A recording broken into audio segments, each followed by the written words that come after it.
Aujourd'hui, nous allons aborder un sujet important qui mérite quand même d'être traité et je veux bien parler de la stigmatisation. C'est vrai que tous les hommes sont différents. Nous n'avons pas les mêmes manières de penser, nous n'avons pas les mêmes manières de réagir face à une situation, nous n'avons pas les mêmes manières de percevoir le monde. Donc c'est normal qu'on dise que les hommes sont différents. Mais il est important de se demander, cette différence doit-elle nous léser ou nous enrichir? Je me pose cette question dans la mesure où actuellement, au Sénégal, beaucoup de jeunes femmes ou jeunes hommes sont victimes de stigmatisation au sein de cette société, favorisant une perte de confiance absolue en soi. La stigmatisation, vous vous demanderez certainement ce que c'est, ou bien peut-être même que vous le savez déjà. C'est en fait une manière de s'attaquer à une personne afin de lui laisser une cicatrice distinctive. Je le définis également comme étant la manière de s'attaquer au physique d'une personne, à son intellect ou bien même à sa situation. C'est également dénigrer une personne, c'est rabaisser une personne, c'est considérer une personne comme étant anormale. Et il faut noter que c'est des situations que certains vivent mal. C'est des situations que beaucoup n'arrivent pas à surmonter. Combien de jeunes, par exemple, au Sénégal, à force de recevoir des critiques sur leur situation, par exemple, vous dites à une personne, vous êtes trop grosse, vous êtes maigre, vous êtes petite.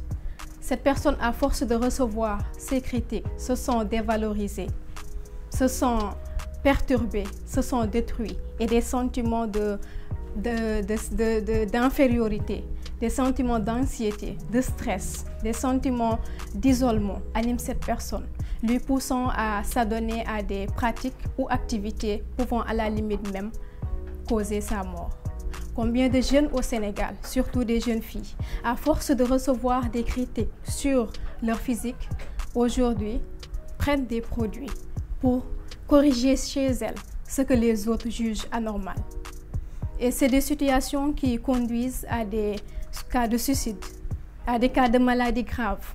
Et pourtant, la société qui a en partie causé cela est juste là, en étant un spectateur et en train de regarder la personne souffrir. Est-ce qu'on se demande à un moment donné de notre vie ce que les commentaires que nous faisons à l'endroit des uns et des autres, ce que les personnes réellement endurent au fond de lui-même?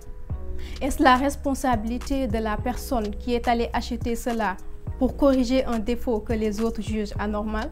Ou bien est-ce la responsabilité de nous qui sommes tout le temps là en train de juger l'autre personne? Je dirais peut-être que les responsabilités sont partagées.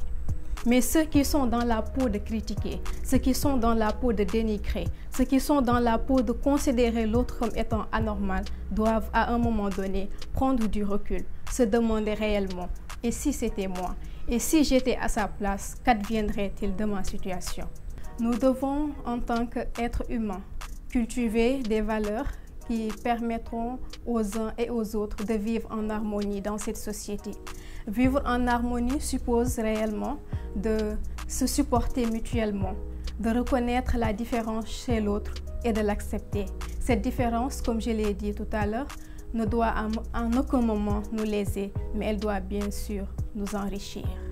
À ces personnes peut-être qui ont été victimes de ces situations, j'ai envie de leur dire deux choses. C'est-à-dire que le développement personnel, ça passe par l'estime de soi, ça passe par la confiance de soi et ça passe par l'amour de soi.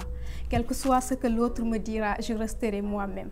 C'est la philosophie à avoir pour pouvoir vivre dans cette société. Car comme nous le savons tous, nous sommes dans une société où les gens vont parler encore et encore. C'est à nous de nous connaître suffisamment, c'est à nous d'accepter ce que nous sommes et c'est à nous d'avancer, quelles que soient les situations. Ainsi, le chemin se dessine, ainsi à chacun de prendre son chemin et d'avancer dans la vie. Merci beaucoup.